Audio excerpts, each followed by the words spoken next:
Hi, my name is Supertrin, and today I'm going to be talking about the Kwaito people. Starting off to define and describe the genre,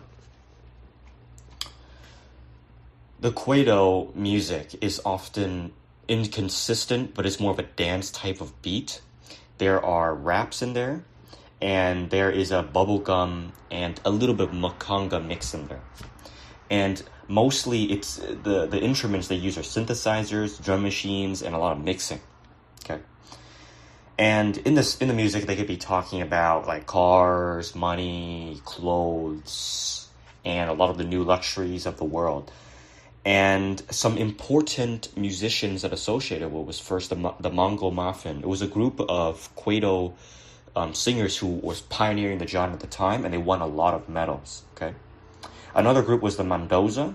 They created a newer generation of Kwaito stars, and an important producer in the Mendoza group was Gabby Leroux. Another person who had a career established with the help of Gabby Leroux was Zola. They were very popular, and through researching you can see they went on to be in TV shows like Yizo Yizo.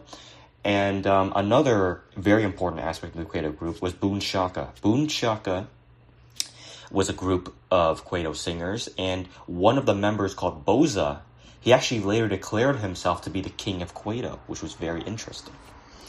Moving on to the second question.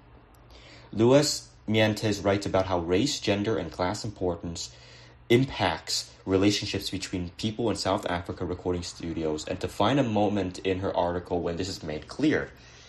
A page I found that talked about this in one of the linked readings was on page 84. On page 84, Mientes talks about how in the ideal studio scenario, the producer directs the session and the engineer serves the producer. But as you can see reading into it, that this is completely the opposite.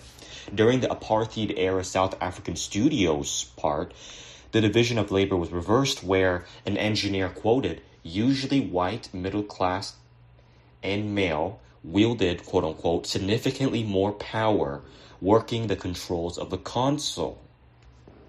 And then you can see another quote saying, quote unquote, usually black, male, and representing an upperly mobile class fraction with a thoroughly urban lifestyle, meaning there was a disadvantage clearly in the control room due to their color and their understanding of the technological access. And then also you can see their gender. Okay, moving on to the next question.